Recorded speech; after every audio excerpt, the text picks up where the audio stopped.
बिस्मिल्लाहिर्रहमानिर्रहीम। बेटा ये इस तरह से पेज नंबर 2 है और इसका एटम नंबर 4 है। वो ये है कि सवाल if f of x is equal x square then range of the function if is, option हमें दिए हुए हैं A is equal 0 to infinity, B minus infinity to 0, C की ऑप्शन दी हुई है 0 टू इन्फिनिटी और डी हमारे पास क्या है, इनमें से कुछ भी नहीं यानी नन ऑफ दीज। अच्छा बच्चों, जैसे हम जानते हैं कि किसी भी फंक्शन की डोमेन उन नंबर पे नहीं डिफाइंड होती जहां उसका आंसर या तो अनडिफाइंड मिल जाए या इन्फिनिटी मिल जाए। जैसे मैंने डेफिनेशन भी लिखी है कि domain of a function is not defined on those numbers where the domain is undefined or imaginary। मिसाल के तौर पे मैंने फंक्शन अपनी तरफ से को लिया है कि f of x is equal to x plus 1 divide by x minus 3, तो देन हमारे पास क्या है, अगर यहाँ x की जगह 3 लिखा जाए तो 3 माइनस 3 0 आ जाएगा और किसी भी नंबर को 0 डिवाइड करेगा तो अनडिफाइंड हो जाएगा। इट मीन्स 3 को हम डोमेन में शामिल नहीं करेंगे, तो डोमेन तो इसकी 3 में से माइनस कर देंगे तो ये तो इसकी डोमेन बनती है। इसकी रेंज क्या होगी, जब डोमेन से एक नंबर हम डिलीट करेंगे, माइनस करेंगे, उसमें शामिल नहीं करेंगे तो रेंज में से भी एक ही नंबर जो है ना वो उसमें से निकलेगा, और वो कौन सा होगा उसके लिए हम इस तरह की कैलकुलेशन करते होते हैं। यानी f of x is equal y होता है तो ये सेम फंक्शन लिख लिया, क्रॉस मल्टीप्लाई किया तो वाई यहाँ मल्टीप्लाई के साथ किया, मल्टीप्लाई किया तो ये आंसर मिल गया बेटा। यहाँ से एक्स इस तरफ ले आए, 3 वहां ले गए तो ये बन गया। यहाँ से एक्स कॉमन ले लिया तो y माइनस 1 1 प्लस 3y हो गया, ये वहां जाके डिवाइड किया। अब देखा जाए यहाँ y था तो 3 पे अनडिफाइंड था, यहाँ x है तो ये यहाँ 1 पुट करेंगे तो अनडिफाइंड होगा। इट मीन्स रेंज के लिए हमारे पास क्या है, क्योंकि x को हम डोमेन वेरिएबल और y को हम रेंज वेरिएबल कहते हैं, तो यहाँ y वैल्यू हमारे पास 1 पे अनडिफाइंड बनाने के लिए जब y की वैल्यू 1 पुट करेंगे तो x अनडिफाइंड हो जाएगी, तो इसीलिए हम यहाँ रेंज में से 1 माइनस करेंगे। और यहाँ बेटा हमारे पास क्या है कि फंक्शन हमारे पास क्या है कि अगर मैं f of x is equal to x plus 3 ले लूँ रूट के अंदर, तो इसकी डोमेन क्या होगी, क्योंकि इसकी डोमेन ये होगी जब बेटा इस x की जगह -3 पुट करेंगे तो आंसर 0 हो जाएगा। इसका मतलब -3 तो शामिल होगा, वो इमेजिनरी नहीं बन रहा, इसलिए ये 0 हो गया, ये इमेजिनरी नहीं।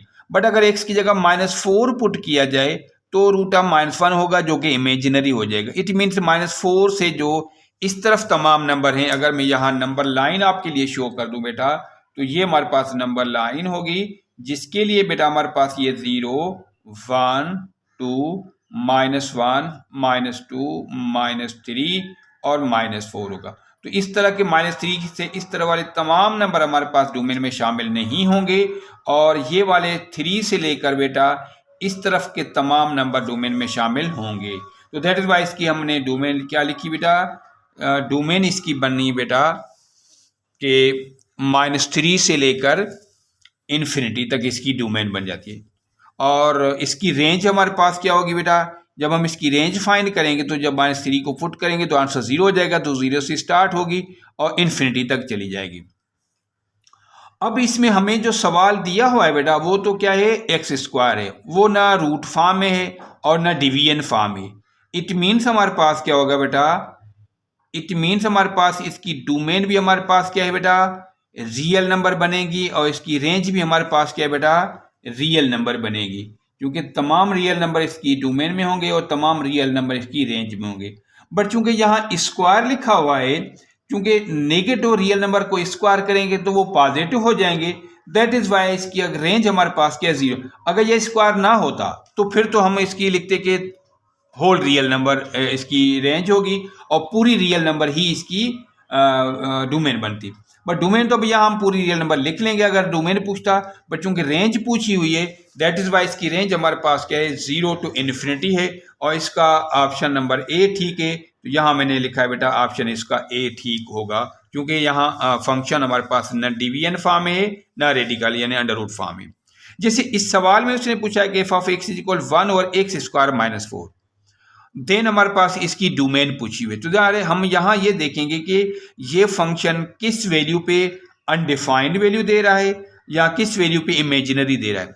बच्चों ये याद रखो बेटा कि फंक्शन अनडिफाइंड तब होगा जब ये डिवीजन फॉर्म में होता है और इमेजिनरी तब होता है जब ये अंडर रूट फॉर्म में होता है। क्योंकि यहाँ अंडर रूट नहीं है तो इसका मतलब ये इमेजिनरी तो नहीं होगा, बट अनडिफाइंड कहीं हो सकता है। वो हम देख रहे हैं कि अगर हम x की जगह 2 पुट करेंगे तो 2 का स्क्वायर माइनस 4 0 हो जाएगा, any number divide by 0 undefined हो गया।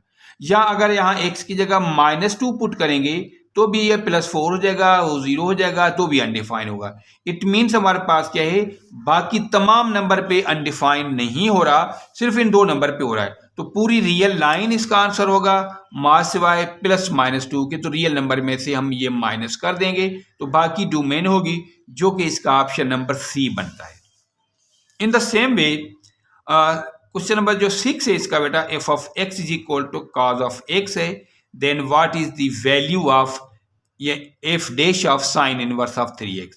तो पहले तो हम इसका क्या करेंगे बेटा, इसके ऑप्शन ये हमारे पास -3/1 -9x², 3 ओवर और माइनस साइन और माइनस इसके साथ जो दिया हुआ है, जो आप देख रहे हैं ऑप्शन में। अब हम क्या करेंगे, सबसे पहले तो इस फंक्शन को डिफरेंशिएट करेंगे। तो cos x का जो डेरिवेट होगा माइनस साइन x होगा। अब यहाँ x की जगह यहाँ दिया हुआ है साइन इनवर्स ऑफ 3x, तो यहाँ x की जगह साइन इनवर्स ऑफ 3x लिखेंगे, तो यहाँ भी x की जगह साइन इनवर्स ऑफ 3x लिखेंगे। ये माइनस अपनी जगह सेम होगी, तो ये साइन और ये साइन इनवर्स आपस में ये कैंसिल हो जाएंगे, ओनली 3x रह जाएगा। इस माइनस के साथ ये 3x आंसर बन गया। इट मीन्स आंसर इसका -3x है, जो कि डी है। और यहाँ भी बेटा हमारे पास क्या है, ये 3x ऑप्शन के अंदर दिया हुआ है। या भी मेरे से लिखने में मिस्टेक हो गई, तो ये -3x है, जो कि इसका हमारे पास ऑप्शन डी बनता है बेटा। तो ये इसका जो है ना वो पेज नंबर 2 था। इस तरह से हम इसके पेज नंबर 3 पे जाएंगे।